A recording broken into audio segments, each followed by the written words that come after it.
e derrotar o outro lado. Então é isso. Se é um jogo de forças, é um jogo político. Então isso aqui é um julgamento de natureza política e também de natureza jurídica, se a gente quiser analisar o seguinte, dá pra dizer que foi uma tentativa de golpe, pegaram e tem elementos suficientes pra falar que o Bolsonaro pode ser pego? Com base nisso eu vou chamar o Merreiro aqui, que é advogado, fez a live hoje do Arthur, uma live maravilhosa, pra entender o seguinte, tá? Que bagaça de denúncia é essa? E o que ele viu, o que ele acha? Vamos botar aí uma cadeirinha pro Merreiro, como é que se diz? Um microfone também. E vamos começar. E aí, Merreirão? Estamos até meio de cantor sertanejo, né? Estamos de parzinho. Olha só que beleza, né? E aí, pessoal? Verdade, cara. Assim, a gente tá bem de parzinho aqui. Tá até meio ridículo, cara. Os dois de cinza, né? E aí, Renan, tudo bem? Beleza. Parabéns pela live de hoje. Parabéns pelos seus... Você viu que eu tô com 0 Valete Plus. Então talvez a sua chegada aqui faça a gente entrar alguns, porque eu tô passando vergonha. Tá. Assim, quando eu faço a live eu dou uma trapaceada, você sabe, né? Eu sorteei uma camiseta ali. Isso não é trapaceada. Tá tudo bem. O pessoal gosta de camiseta, pô.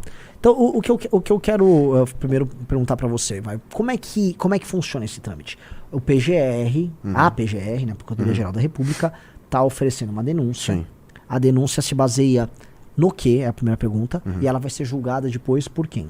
Vamos lá, quero bem pra leigo aqui pra galera entender. Tá, então é o seguinte, primeiro você tem a investigação, né, que foi o que já rolou ali, aí a polícia, ela oferece um relatório.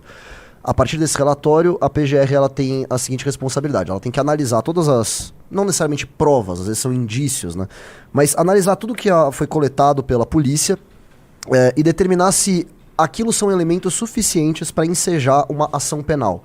Traduzindo, para definir se o Bolsonaro e os outros 34 investigados, acho que são 34 ou 35, devem se tornar réus numa ação penal, tá? Aí a PGR olha aqui e fala, acho que tem elementos suficientes para fazer uma ação penal, para tornar isso uma ação penal. Manda pro STF. E aí o STF é responsável por decidir se sim, vai abrir um processo ou não. Até agora não é um processo, foi uma investigação e se aceitarem a denúncia vai se tornar um processo. Os crimes que tem lá, a maioria é de ordem democrática, né? Eles falam em ruptura violenta do Estado Democrático de Direito, né? E tem algumas outras coisas também, por exemplo, uma organização criminosa. Até porque, naturalmente, se você tem um grupo de pessoas formado com a intenção de cometer um crime, é um grupo de 4 ou mais pessoas, né? Você tem a configuração de uma organização criminosa. Que é a famosa formação de quadrilha. Isso, é que mudou o termo. Mudou o termo. E aí tem mais alguns outros crimes ali, que eu não me recordo agora de cabeça, precisaria olhar, mas é básico, o grosso é isso, entendeu?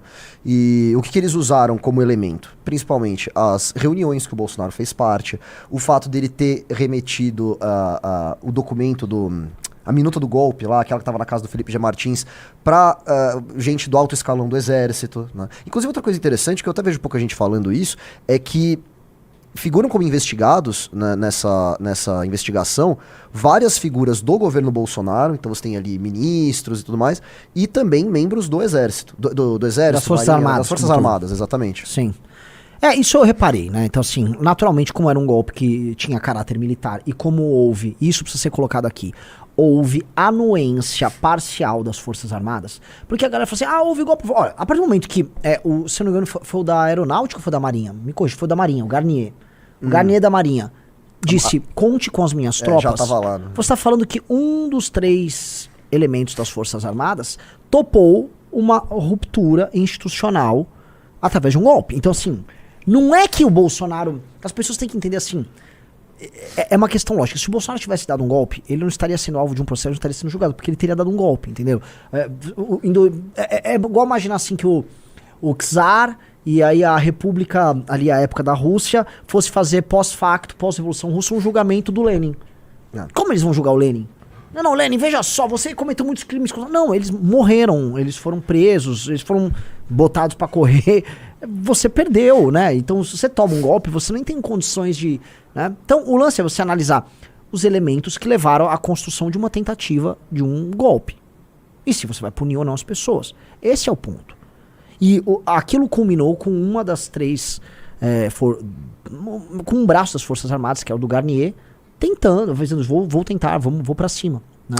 Porque tem um ponto de defesa que eles... na maior parte eles falam que não tinha intentando golpista nenhuma e que isso é perseguição política. Mas tem um outro ponto de defesa que usam às vezes, que é dizer o seguinte, olha, ele até queria dar um golpe, mas ele não cometeu o crime, ele não consumou o ato, né?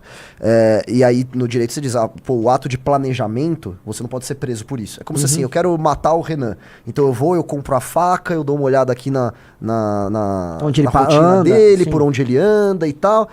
Mudei de ideia, não vou fazer isso, vai dar merda.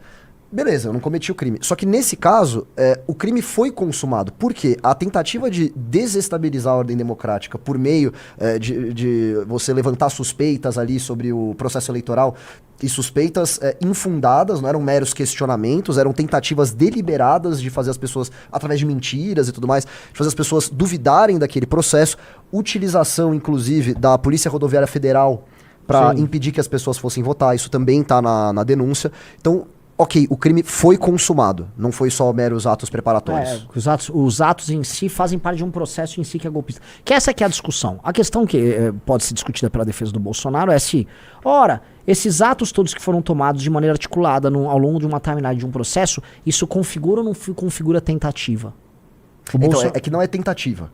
Porque entendi, não configura o golpe em si, o crime. Configura que o crime foi consumado, porque tentativa você tem que ter previsto em lei que aquele crime pode ser tentado. Nesse caso, o crime foi consumado, porque o crime não se consuma só quando o cara assina agora eu sou um ditador. Exato. Até porque aí ferrou, né? Exato. Então só o ato de você tentar ali, começar a desestabilizar a ordem democrática de uma forma ou de outra, chamar, também tem outro elemento que eu lembrei agora, que é chamar os embaixadores dos países mais importantes ali para falar mentira sobre o processo eleitoral, para descredibilizar, também é uma outra forma de consumação. Então foram vários momentos em que o crime de fato aconteceu. Porque esse é o ponto, assim, primeira coisa, eu vou jogar aqui para vocês trabalharem na mente de vocês que estão assistindo essa ideia toda.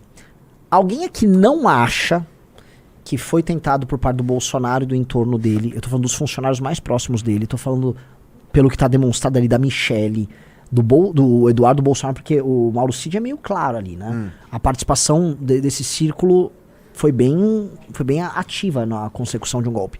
Vocês não acham que nada disso estava acontecendo? Ou acham? Porque se tem alguém que não acha, essa pessoa tem que estar muito perdida na vida. É um nível de ilusão muito grande. Eu não imagino que existam pessoas... fez delação até, pô. Sim, assim, achar isso, porque não, que eu digo assim, a corrente majoritária dentro do bolsonarismo é que isto é viagem na maionese. Sim. Que não, isso não... Não, para. Isso é o Mauro Cid. Que é muito parecido com o argumento que os petistas utilizavam, dando a entender assim, não, o Lula não sabia do mensalão. Não, mas se os ministros dele estavam comprando os parlamentares, se o ministro da Casa Civil dele, que era o Zé Dirceu, estava participando das negociações, da compra dos parlamentares que votavam nos projetos do Lula, não quer dizer que o Lula tinha ciência ou anuência. Como não? Ele despachava com o Lula, ele estava junto, era a equipe central do Lula. E o argumento deles era que o Lula não tinha ciência de nada.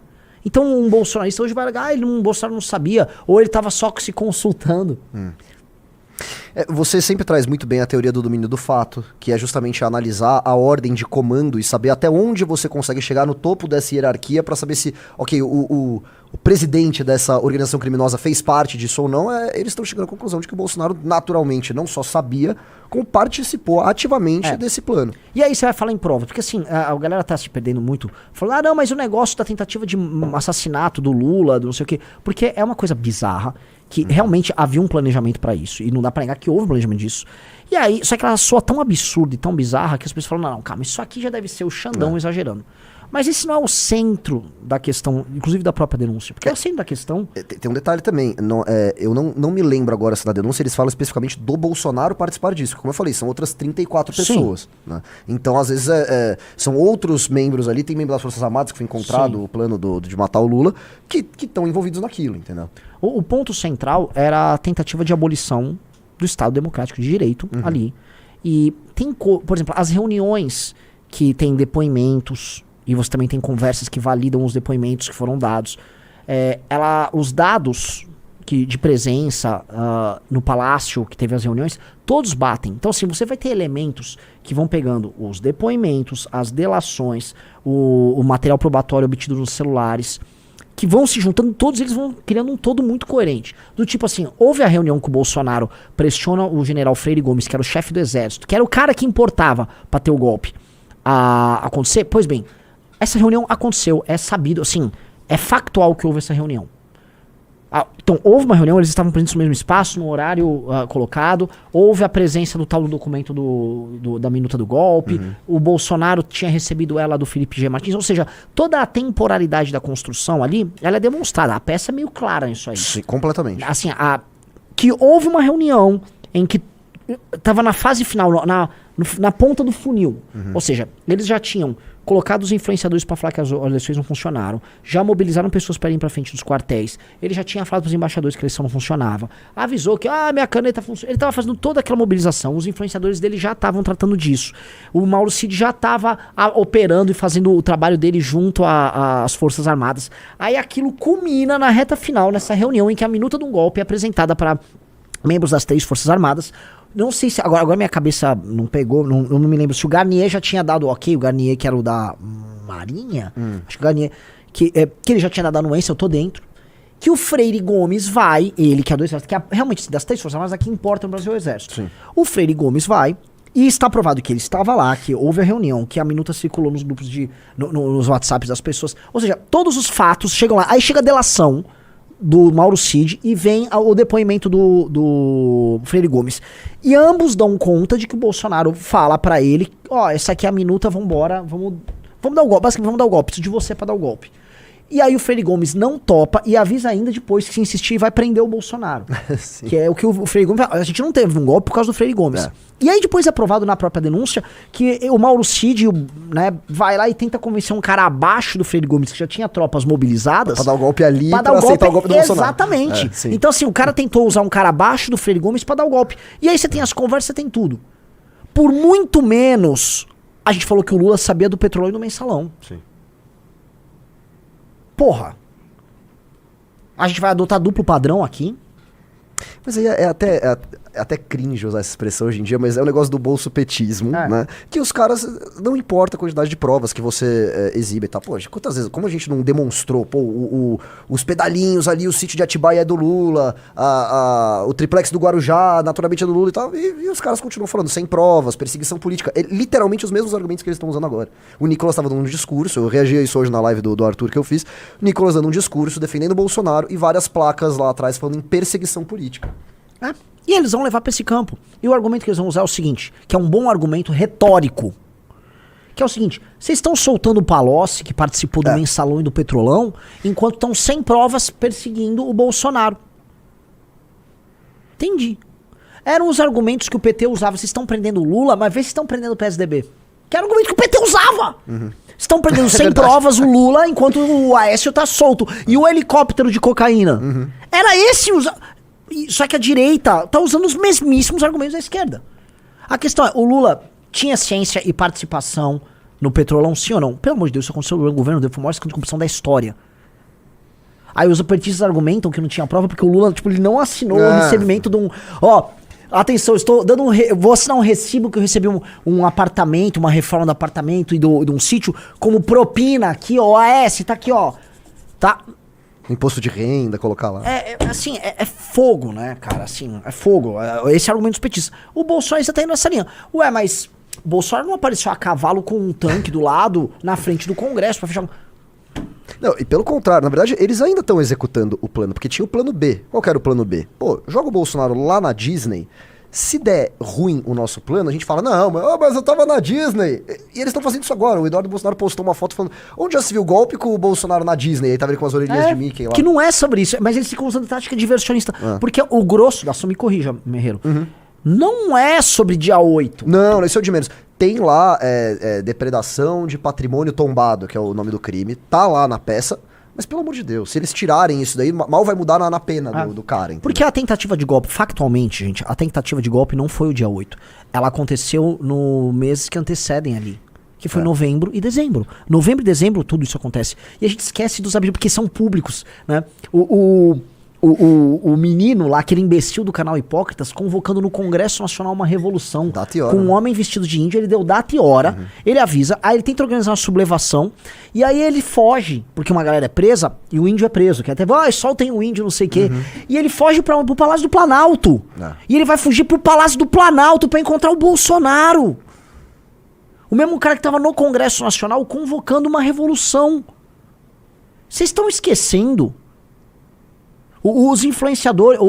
Vamos pegar aqui, o Paulo Figueiredo tava todo orgulhoso. Estou aqui sendo indiciado ao lado de vários patriotas.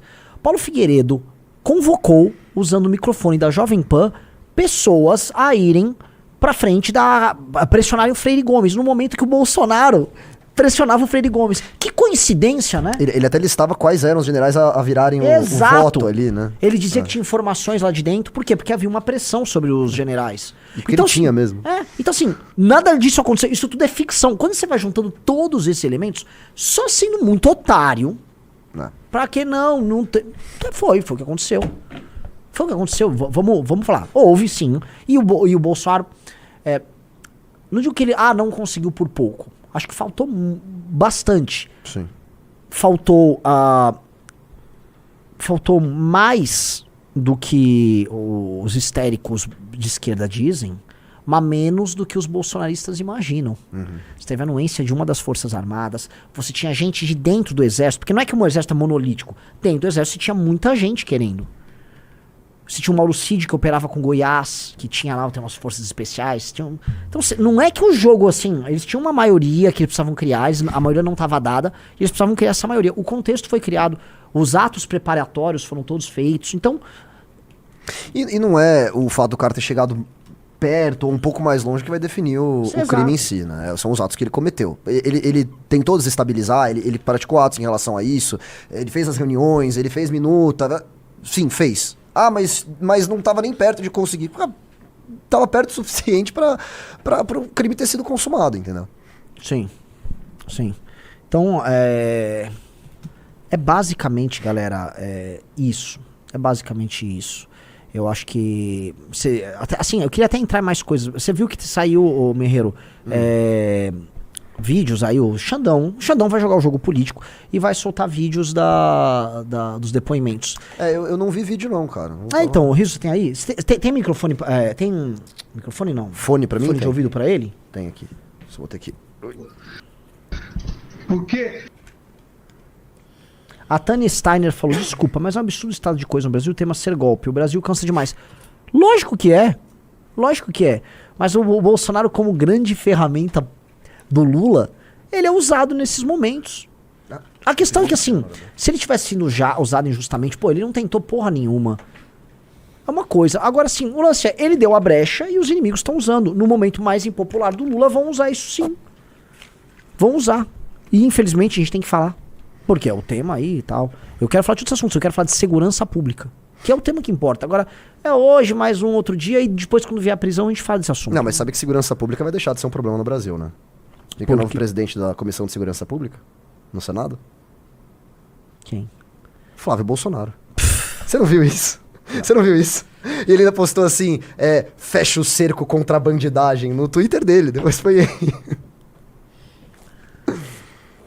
Rapaz. Entenda o seguinte, um dos motivos pra agenda de segurança pública não andar no Brasil é porque as mesmas... todos estão ali, né, vamos dizer, dentro da jurisdição do nosso Código Penal e do Código de Processo Penal. E as mesmas leis que prendem um bandido, elas prendem também um deputado, um senador, um empresário, um estelionatário. Então, é do interesse de políticos como Flávio, que fez campanha pela PEC da impunidade, você vai lembrar? Sim.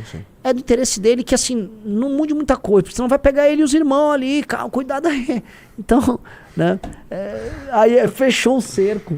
O carioca Flávio Bolsonaro, né, um lugar que segurança pública... Ele falou que vai ouvir especialistas do Rio de Janeiro, inclusive, para, segundo ele, mapear quais são os pontos a serem melhorados no Código Penal e no Código de Processo Penal. Então, assim, fiquem tranquilos, tá? Fiquem tranquilos, vai dar tudo certo. Pessoal, like na live, e sim, eu estou lendo o chat, vamos falar disso depois, ok? Mas é real, Rizzo, viu que o próprio chat falou que é mentira. Não, é Isso real. prendeu o Oruan. Tem muita gente falando. É real, mas me parece um proposital, um truque. Eu né? também tô achando que é um truque, tá? Meio Greta. É. Né? Meio Greta, isso, exatamente. Tá. Me parece proposital.